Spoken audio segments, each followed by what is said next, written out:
도둑질하지 말라, 이 말씀, 이 하나님의 말씀에서 도둑질이란 무엇일까요? 나에게 속하지 않는 것을 가지는 것을 말합니다. 또한 다른 사람에게 속한 것을 부당하게 빼앗는 것이, 부당하게 가지는 것이 도둑질이라고 할 수 있을 겁니다.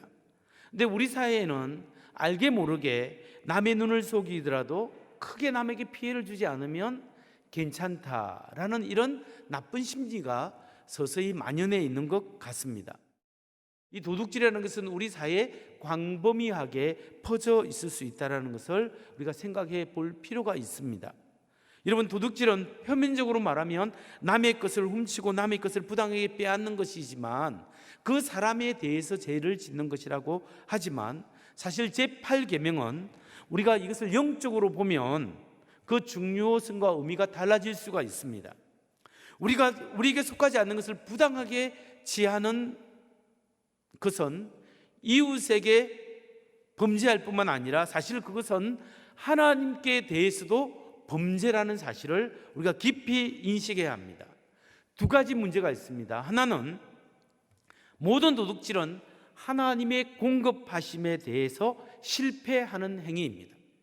하나님이 나의 필요를 채우시고 하나님께 기도하고 어렵고 힘들어도 하나님 붙잡고 나아가면 하나님이 나의 필요를 채우시고 공급해 줄 것이다, 믿음이 없을 때 남의 것을 부당하게 취하려고 하는 그런 마음이 우리 속에 일어나는 거죠.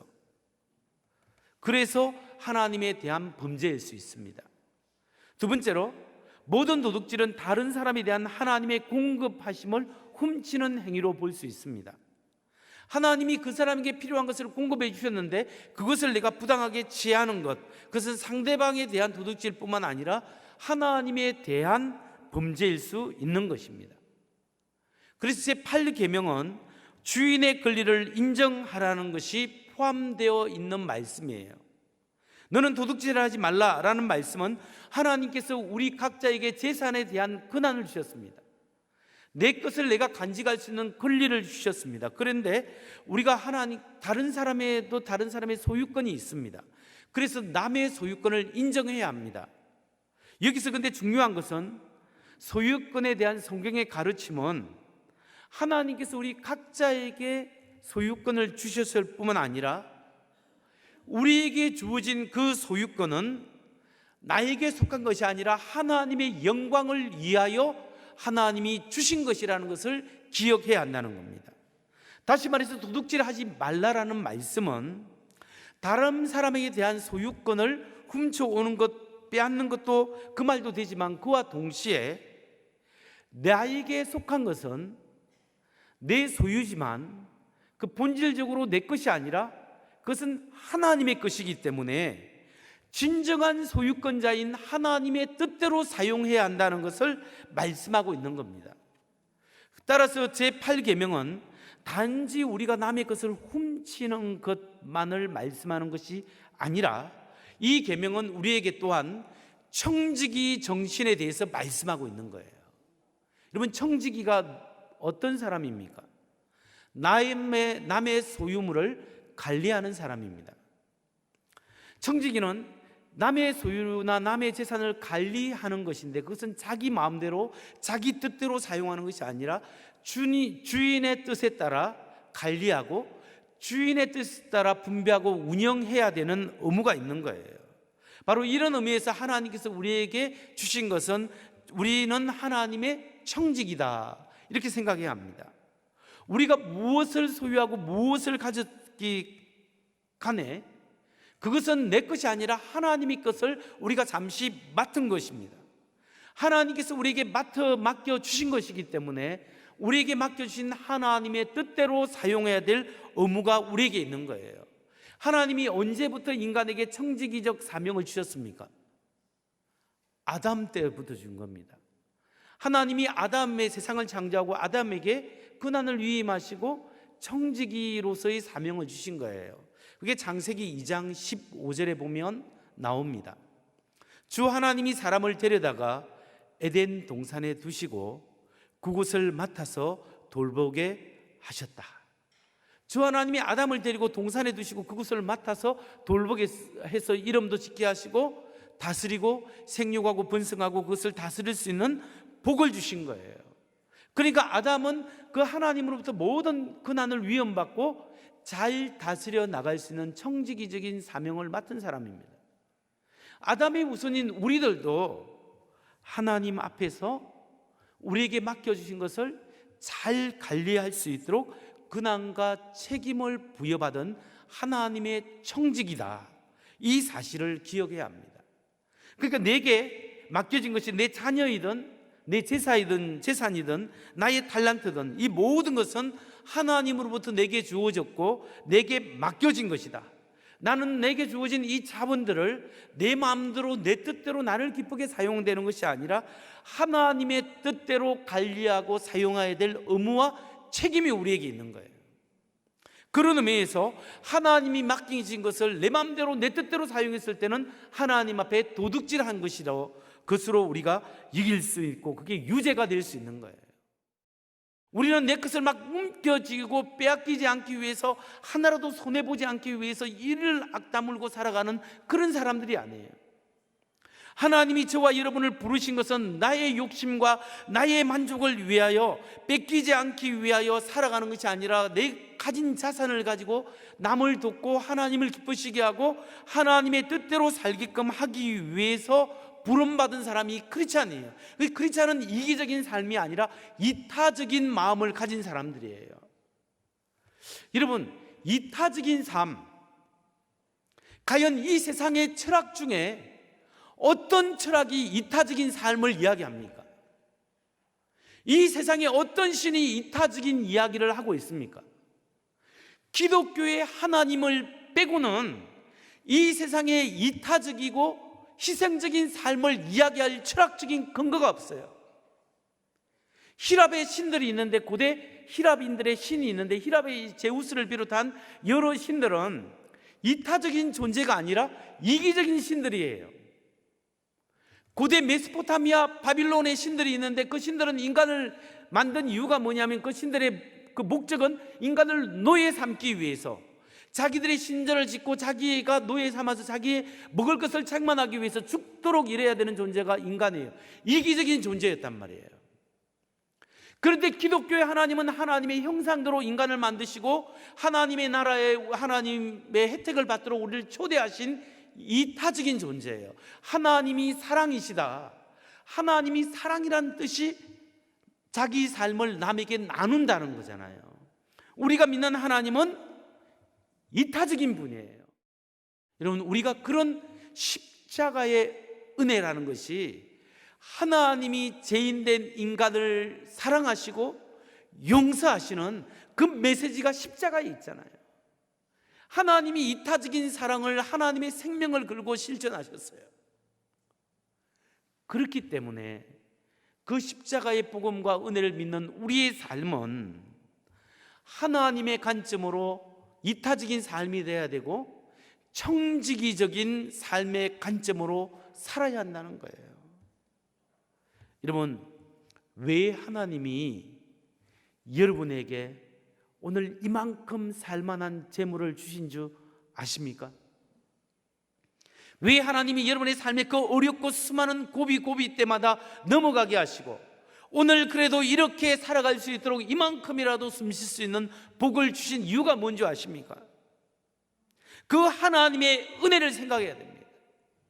하나님이 내게 맡겨주신 그 자산과 은혜와 은총, 그 은혜를 가지고 나의 유익만을 따지고 나의 기쁨을 위해 사는 것이 아니라 하나님의 기쁨과 다른 사람에게 유익을 끼치기 위해서 조금이라도 나눔의 삶을 실천하라고 오늘 우리에게 이런 복을 주셨다라는 사실을 여러분 믿어야 합니다. 그게 바로 선한 청지기적인 삶이에요. 기독교 신앙은 최소한 철학적으로, 논리적으로, 그 도덕적으로 다른 것보다 훨씬 더 차원이 높은 거예요. 인간의 재성이 있고 이기적이고 자기 마음대로 살아가고 자기를 기쁘게 살아가는 그 모든 삶, 자기 영광을 위하여 살아가는 모든 삶을 십자가로 파하시고 우리로 하여금 하나님을 향하여 보게 하시고 다른 사람을 향하여, 다른 사회에 어려운 사람을 향해 눈을 돌리게 하시는 것이 하나님의 복음의 은혜라는 거예요. 그렇기 때문에 미국의 대학가의 유명한 설교자인 켄 휴스 목사님은 이런 이야기를 합니다. 언제나 내가 다른 사람에게 줄 때는 나는 선언한다. 돈이 나를 다스리지 않는다고 선언한다.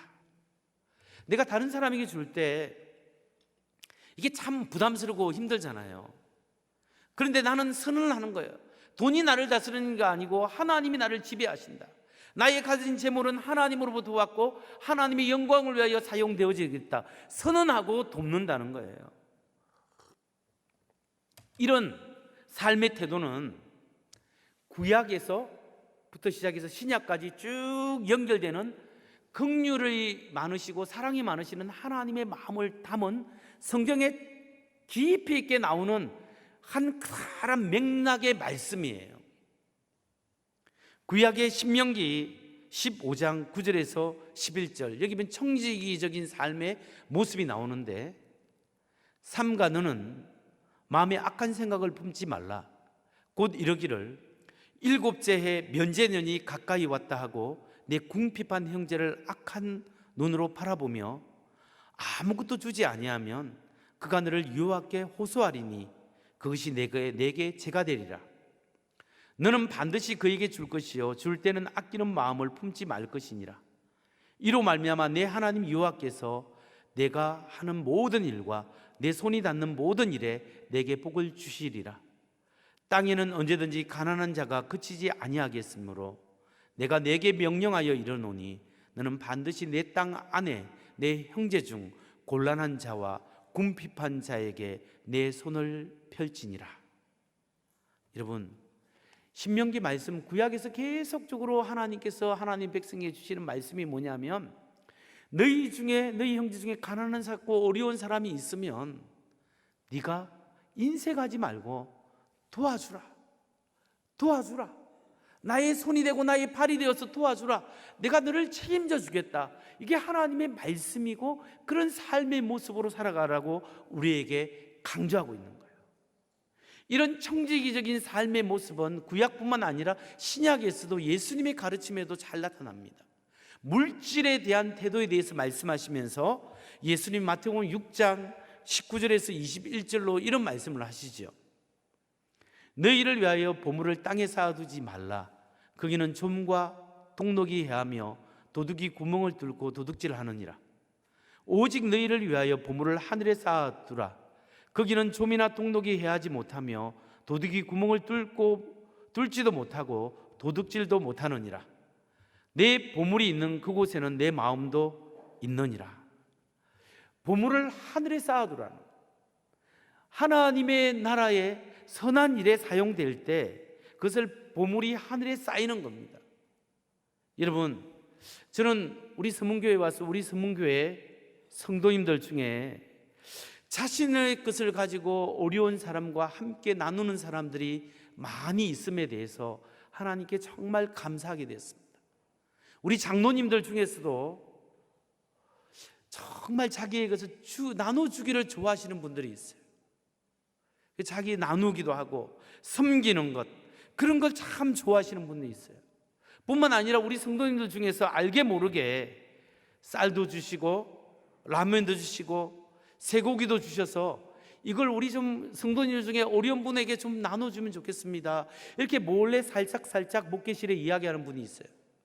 그래서 우리는 목회실에서 그걸 잘 보면서 이번에는 이분, 이번에는 저분, 이렇게 해서 조용히 나눔의 삶을 실천하는 경우가 참 많이 있습니다. 여러분, 그런 거 큰 건 아니지만 작은 것이라도 어려움 당하는 사람에게 좀 이때 얼마나 어렵겠나 해서 조금씩 나누어서 교회에서 이렇게 도와주자고 가져오시는 분들 보면 참 감사한 마음이 들어요. 이렇게 크리스찬의 공동체 안에서 우리가 외부 분들도 도와주지만 또 교회 안에 어려운 분들에게 조금이라도 그렇게 도우면 그게 마음이 전달되잖아요. 쌀 한 푸대 두 푸대를 가지고 가서 이렇게 드리면서 어느 성도님이 잘 이름도 되지 않지만 어느 분이 위해서 이렇게 주셨습니다, 이렇게 마음을 할 때 그 받는 사람의 마음이 얼마나 감사하고 따뜻하고 하나님의 사랑이 전해지겠습니까? 이런 일들이 일어나는 것이니까 저는 그것이 참 하나님께 감사하고 감사합니다. 여러분, 전에 제가 어디서 목회할 때, 단임 목회할 때 어느 성도님이 막 전화해가지고 목사님 돈 좀 빌려주세요 이렇게 하는 거예요. 제가 생각하기를 목사한테 돈 좀 빌려달라 하니 얼마나 힘들면 그렇겠냐 싶어서 제가 그냥 상황을 보니까 저도 빌려줄 형편이 안 되지만 어떻게 해서 그냥 뽑아서 이렇게 드린 적이 있습니다. 근데 제가 이 보면 제가 여유가 없으니까 이 준다는 게, 이 목사는 그냥 드리지 이게 뭐 빌려주겠습니까? 그냥 드린다는 게 이게 참 불편하더라고요. 그로부터 얼마 지나지 않아서 어느 목사님이 저한테 전화를 해서 목사님 정말 어려웠는데 나 좀 도와주세요 이렇게 하는 거예요. 제가 웬만한 교회 목회를 하고 있으니까 제가 부자인 줄 알아요. 그래서 또 이렇게 도와주었습니다. 근데 얼마 지나지 않아서 또 다른 목사님이 제게 전화를 와가지고 좀 도와주세요 하는 거예요. 그래서 또 그냥 앞뒤 생각 안 하고 그냥 도와주었어요. 근데 그 목사님 또 한 몇 주 지나서 또 연락 오는 거예요. 목사님 참 어려운데 한 번 더 도와주실래요? 그래서 제가 교회 말하기도 참 어려운 일이 있어서 그냥 제가 또 도와줬어요. 그런데 또 얼마 지나서 또 다 도와달라는 거예요. 네 번째, 다섯 번째 전화를 해가지고 이제 목사님 가스가 끊겨서 애들이 밥을 못 해 먹을 것 같아요. 전기세가 밀려서 전기 끊기게 생겼어요. 그렇게 하면서 제가 보면 학교 다닐 때 잘 아시는 분인데 오죽 힘들면 저한테 그렇게 하겠나 싶어서 이번에는 부담스러운 교목이라서 저희 아내한테 이야기해서 여러분 이러는데 어떻게 하지 하니까 우리 집사람이 그래도 어떻게 해봅시다 해서, 목사가 뭐 돈을 쌓아놓고 사는 사람도 아니고 그래서 그냥 어떻게 해서 이렇게 도와주었습니다. 여러분, 자기도 없는 가운데 남을 돕는다는 게 부담스럽고 힘들고, 그리고 특히 은행에 잔고가 없을 때는 더 마음이 힘들잖아요. 그렇기 때문에 우리가 특히 교회에서는 돈 거래를 하면 안 됩니다. 정말 도와주려고 하면 그냥 드린다는 마음으로 도와주셔야 되는 거예요. 그래서 여러분, 우리가 돌려받을 생각하지도 않고 형편의 하나님의 은혜 때문에 도울 수 있고 돕는다는 것이, 할 수 있다는 것 자체가 복이라는 거예요. 제가 우리 교회에 와서 사역하면서 볼 때 선교사님들이 오기도 하고 다른 교회 목사님이 와서 도와달라는 사람들이 많아요. 어떤 때는 교회에서 책정해서 도와줄 수도 있지만 어떤 때는 못 도와줄 때도 있고 도와달라는 게 부담스러울 때가 있어요. 그래서 하나님 앞에 기도하는데 어느 날 깨달아 주시는 게 뭐냐면, 그래도 내가 이만한 교회 목회를 하고 있고 그래도 우리 서문교회가 웬만하게 이렇게 하고 이 지역에서 든든하게 섰기 때문에 우리 교회를 통하여 도움받을 사람들이 오는구나. 내가 그분들에게 잘 대우하고 마음이라도 잘 모시고 우리가 할 수 있는 재정 안에서, 재정 밖에는 못하잖아요. 우리가 할 수 있는 재정 안에서 어떻게라도 도울 수 있는 방법을 찾아보자. 그렇게 기도하고 가급적, 정말 그분이 가장이 아니고 정말 어려우면 가급적 도우려고 그렇게 마음을 먹고 기도하고 그렇게 노력합니다. 여러분, 우리가 도울 수 있는 여건이 되고 도울 수 있는 교회 다니고 하나님의 손과 팔이 될 수 있다는 것 자체가, 이것이 하나님의 축복이지 않겠습니까? 남을 배려하고 돕고 하면요, 정말 하나님께서 그 마음을 아시고 그 가정을 아시고, 하나님께 내게 주신 이 청직이, 내가 하나님께 내게 맡겨주신 것은 내 것이 아니요 하나님의 일을 위하여 사용되기 위해서 하나님이 내게 부으시고 축복하셨다는 이 사실을 믿고 그렇게 실천할 때 하나님의 도우심의 은혜가 있다는 거예요. 그걸 우리가 믿고 경험해야 합니다. 저는 이제 마지막으로 말씀을 마무리하면서 성경에 나오는 가장 무모한 도둑 아간에 대해서 말씀을 하고 마치고자 합니다. 여러분, 성경에 여러 명의 도둑이 나오는데 그 중에 가장 무모한 도둑은 아간이라고 생각합니다. 아간은 이스라엘 사람이었고 여호수아가 여리고성을 돌 때 함께 돌아서 여리고성을 무너뜨린 사람입니다. 하나님이 여리고성을 무너뜨리고 난 다음에 그게 노획물, 전리품을 손대지 말고 하나님의 창고에 드리라 라고 명령을 했는데 그 노획물, 전리품 중에서 일부를 아간이 숨겨두었습니다. 외투 한 벌, 은 200세겔, 50세겔의 금덩어리 하나, 이걸 자기 장막에 숨겨두었습니다. 아간은 아마도 생각했을 것입니다. 이 수백만 명의 사람들 중에, 이 수많은 사람들 중에 과연 누가 내가 훔친 것을 알 수 있겠는가? 들키지 않을 것이다. 하나님이 그를 적발하셨습니다. 드러내셨습니다. 그래서 아간은 심판을 받게 되었습니다. 하나님 말씀에 불순종했기 때문에 죽게 되었습니다. 아간의 최후는 이렇습니다. 여호수아서 7장 24절 25절 말씀에 보면 여호수아가 이스라엘 모든 사람과 더불어 세라의 아들 아간을 잡고 그 은과 그 외투와 그 금덩어리와 그의 아들들과 그의 딸들과 그의 소들과 그의 나귀들과 그의 양들과 그의 장막과 그에게 속한 모든 것을 이끌고 아골 골짜기로 가서 여호수아가 이르되 내가 어찌하여 우리를 괴롭게 하였느냐? 여호와께서 오늘 너를 괴롭게 하시리라 하니 온 이스라엘이 그를 돌로 치고 물건들도 돌로 치고 불사르고. 아간은 이렇게 돌에 알골 골짜기에서 돌을 맞아 죽었습니다. 여러분, 왜 하나님께서 아간을 이렇게 모질게 다루셨겠습니까? 아간의 부조리, 부정직함, 도둑질 때문에 아이성을 점령하는 데 실패하고 많은 사람이 죽게 되었습니다.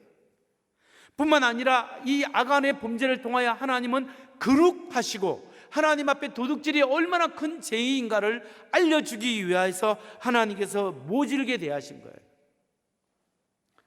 아간은 하나님 말씀을 어겼고 제8계명을 어겼습니다. 그리고 훔쳤고 죽었습니다.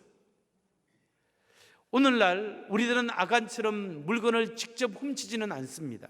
그러나 어쩌면 우리도 아간처럼 심판받아야 마땅할 사람이 될 수도 있습니다. 왜냐하면 하나님께서 우리에게 맡겨주신 것은 내 것이 아니라 하나님의 것이고 하나님의 청지기적인 사명이 우리에게 주어졌는데 우리에게 맡겨진 것을 나의 유익과 나의 기쁨과 나의 즐거움만을 위하여 사용한다면 그것은 하나님의 뜻대로 사용하지 않고 하나님 것을 도둑질하는 것이 될 수 있기 때문입니다. 우리가 하나님의 청지기로서 하나님의 뜻대로 살지 않아 도둑질로서 정죄함을 받았을 때 구약의 율법에 의하면 죽게 되었습니다. 그러나 오늘 우리는 다행히 신약에 살아가면서 하나님 그리스도 안에 있는 복음으로 살기 때문에 복음 안에 있는 하나님의 엄청난 긍휼하심 때문에 비록 우리가 하나님 앞에 죄인이지만 죽지 않습니다. 하나님의 긍휼하심으로 우리를 새로운 기회를 주시고 새 은혜를 주십니다. 디도서 3장 5절을 보십시오. 우리를 구원하시되 우리가 행한 바 어려운 행위로 말미암지 아니하고 오직 그의 긍휼하심을 따라 중생의 시선과 성령의 새롭게 하심으로 하셨나니. 우리의 행한 바 어려운 행위가 아니라 오직 그의 뭐라고요? 긍휼하심. 우리를 불쌍히 계시고 우리가 실패하고 또 넘어지고 죄를 짓고 그렇지만 하나님 우리를 불쌍히 여겨주시는 거예요. 하나님이 불쌍히 여겨주시는 그 엄청난 긍휼하심에 따라서 예수 그리스도의 보혈로 깨끗하게 용서해 주시는 중생의 씻음의 은혜를 주시는 거예요. 우리 죄를 깨끗하게 피로 씻고 용서해 주시는 은혜를 주실 뿐만 아니라 우리 안에 성령님을 거하게 하시고 성령에 불러서 우리를 태우시고 성결케 하시고 거룩케 하신다는 사실을 믿으시기 바랍니다. 그렇기 때문에 여러분, 우리 아담 이후에 범죄한 인간들은 죄인일 수밖에 없고 이기적일 수밖에 없고 자기 욕심에 의해서 끌려서 살 수밖에 없고 내 체면이 중요하고 내 생각이 중요하고 교만한 마음으로 살 수밖에 없어요. 그러나 다시 한번 예수 그리스도의 십자가의 보혈 앞에 나아가서 우리 죄악을 고백하고 하나님 아버지, 나는 죄인이고 내 마음속에 교만으로 죽을 수밖에 없지만 하나님의 청지기적인 사명을 감당할 수 없지만 오늘 나를 용서하시고 이 교만한 마음을 성령에 불러서 태워주옵소서, 성령으로 새롭게 하여 주옵소서. 이렇게 기도할 때 성령의 능력으로 변화되지 않으면 이 욕심이 떠나가지 않는다는 것을 여러분 아셔야 합니다. 오늘 우리가 기도할 때 하나님 아버지, 이 탐욕스러운 마음이 성령의 이름으로 떠나가게 하시고, 성령님 다시 한번 내가 하나님이 맡겨주신 청지기적인 사명을 감당해서 하나님의 은혜로 살아갈 수 있는 하나님의 사람 되게 하여 주옵소서. 예수 그리스도의 보혈로 깨끗하게 하시고 성령으로 새롭게 하여 주옵소서. 기도할 때 하나님의 놀라운 은혜와 하나님의 역사가 여러분 삶 속에 함께하기를 주의 이름으로 축원합니다.